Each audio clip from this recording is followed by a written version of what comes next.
দিশা পেল তার আজাদ হিন্দ ফৌজের আপোষের রণনীতিতে। দেশটাকে নেতাজি বিদায় বরণ করে নিল, আর রবীন্দ্রনাথ তাকে দেশ নায়ক আখ্যায় ভূষিত করলেন। ব্রিটিশ তাকে 11 বার কারারুদ্ধ করেছিল। তার মতো দেশ নায়কের কখনো মৃত্যু হয় না। তিনি চিরযুবা চিরজীবী আমাদের মনে।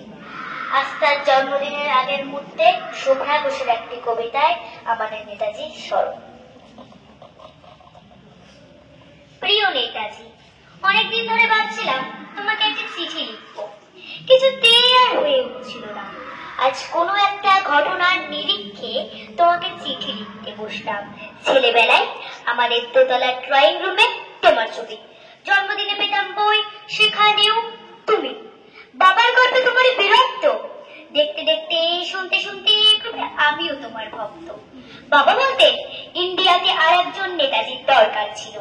মা গাইতেন বীর সুভাষের মহান। দাদু বলতেন ছেলেটা পুরো শেষ করে দিল। ঠাম্মার চোখে তখন আঁচলের খুঁট।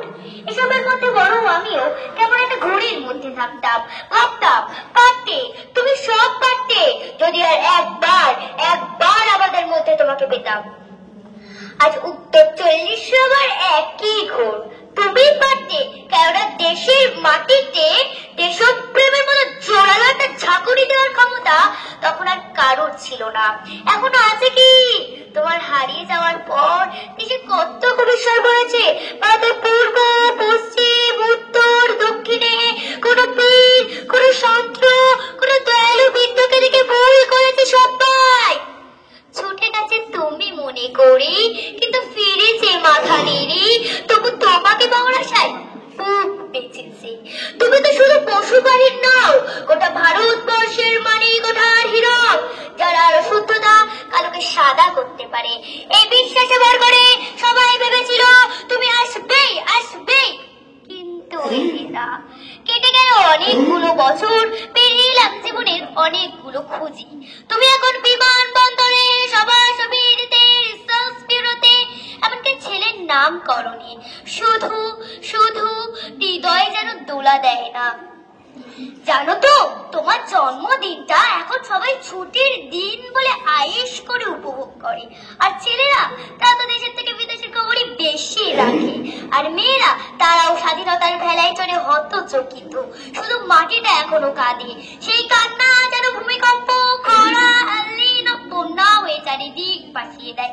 এখনো অভিমান করে শুয়ে থাকবে রেলকাতাতে, যখন ঘাড়ের ওপর একে 47-এর নিঃশ্বাস, রক্তের হরি খেলা, ধর্মের চিকিরে, তখন শোনাও সেই আওয়াজ, আমি সুভাষ বলছি। মেয়েটা দৌড়ে এসে বলবে, মা মা দেখো উনি আসছেন। পাশের বাড়ির মেসোমশাই জানলা দিয়ে ডাকবেন, বৌমা আমি বলিনি উনি ঠিক ফিরে আসবেন। খোলা জানালার ধারে দাঁড়াবেন মায়েরা, তাদের ডান হাতে শঙ্খ, বাচকে জল, নদী হবে উত্তাল, নৌকো বেসামার, পড়ার মাঝিও চেঁচাবে উনি আসতেছে। সবুজ মাঠে শিশুদের হাতে পতাকার দোলা, উনি আসছেন উনি আসছেন, উনি ফিরে আসছেন। তোমার হারিয়ে যাওয়া জন্মদিনের ভিতর থেকে উঠে আসো। আর একটা দেশ আজ এই জন্মদিনের ঠিক আগের মুহূর্তে তোমার এই চিঠি। ভালো থেকো নেতাজি, আমার বোন। বাঙালি কবি, বাংলাদেশের হয়ে তোমাকে দেশ নায়কের পদে বরণ করি। তাসের দেশ নাটকটি রবীন্দ্রনাথ ঠাকুর উৎসর্গিত করেছেন সুভাষচন্দ্রকে। নেতাজি আর ভারতবর্ষে ফিরে আসেন। এখনো সমস্ত ভারতবাসীর ধারণা তিনি এখনো বেঁচে আছেন। সমস্ত জাতিকে যিনি নেতৃত্ব দিয়েছিলেন তিনিই আমাদের নেতাজি। এই অমর বীরের প্রত্যাবর্তনের জন্য কোটি কোটি ভারতবাসী এখনো প্রতীক্ষা করছে। তাই তো বারবার মনে হয় তোমাকে না পেয়ে দুঃখ বেদনায় করি আফসোস। তুমি ফিরে এসো চির নতুন সেই নেতাজি সুভাষচন্দ্র বোস।